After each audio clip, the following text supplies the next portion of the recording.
Hello, everyone, and welcome back to The Parent Solution, your one-stop shop for all things educational.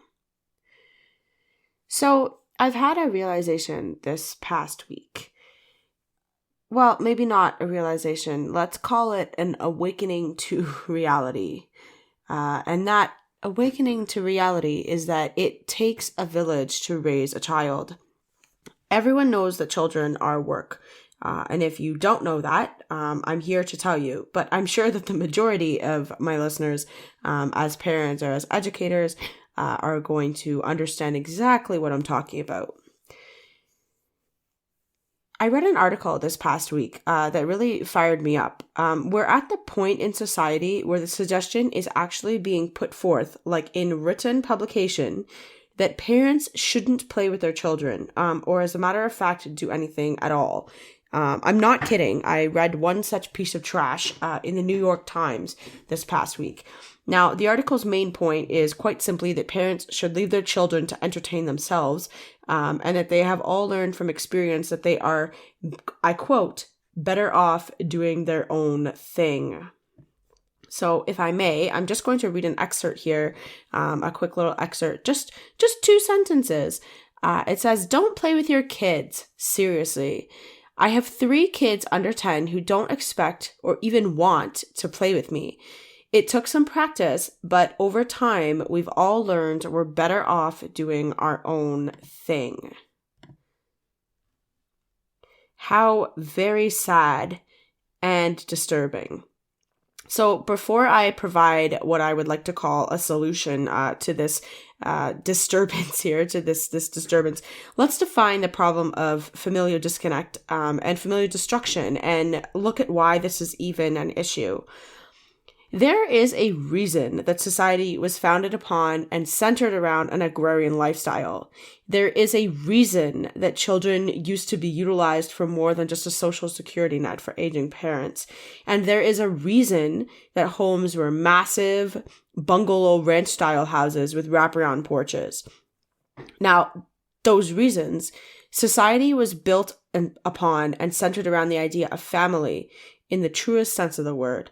The idea of a family as one working whole, as a team that lived together or close together, operated together, built their lives together, and had unbreakable bonds of loyalty to each other and to those in their circle. So why, you might ask, is this such a problem that we've changed from this sort of thing? You know, after all, things are a lot more efficient these days, right? We go to and we get to places faster. We have technological miracles with more being developed every day, right? We have machines that perform our daily tasks. And we have the convenience of everything, including our basic needs, food, shelter, and water, right at our fingertips. Everything is convenient. We have the world at our beck and call. People are available instantly, or almost instantly. And if they're not, you're kind of looked at as a little bit strange. Things happen at breakneck speed. And if we don't have something, if we don't have an object or a thing that we need, we can get it within, usually within 24 hours or less. But do you know what we also have? People, including children, with never before seen mental challenges and disorders. Adults who have all the things but are searching for more. We have children who are glued to tech devices. We have all these individuals who are wrapped up in their own realities who fail to see anything, and I mean anything, outside their own immediate bubble. That is why it's a problem. I realize that I'm kind of appealing to an 1850s way of life or perhaps a 1900s way of life. It's simply not realistic in many ways to live that way anymore.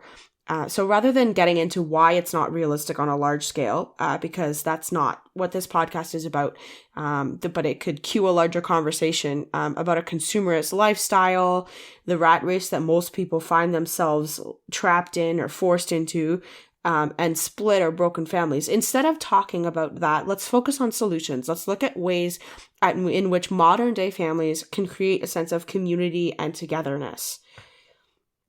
Many families, they struggle with feeling alone. as though they're the only ones who desire something that's more natural or more holistic or more alternative for themselves, but mostly for their children. Because most parents, I would go so far as to say all parents, definitely all the ones that I've come into contact with, they want better for their children. They want better for their children than they had. Many families, like I said, struggle with feeling alone. This is simply not the case. Straight statistics are going to tell you otherwise. And there are large social media movements, massive support groups that demonstrate this as truth, to be quite honest. And the sheer amount of parents who have or currently do homeschool in some way, or who are looking for or planning to remove their children over the next year or 2 years from the public education system is far more than mainstream sources would have you believe. So one such solution to the situation that we find ourselves in with the state of public education is precisely the opposite of what we might say is this large-scale operation.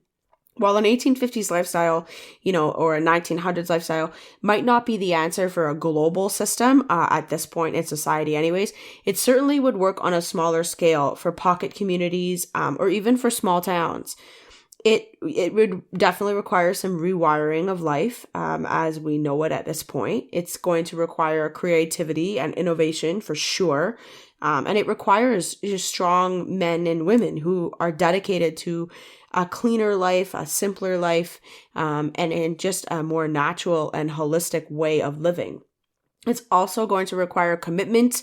It's going to require grit. And most of all, it's going to require a passion that's born out of a desire for more, for better than what is being offered. So the saying, it takes a village to raise a child, people say, well, where's my village? If you want to ask where your village is, I'm going to tell you right now, it's right where you haven't looked. Thanks for joining me. This is The Parent Solution, and I'll see you all next week at 5 a.m. EST on Spreaker.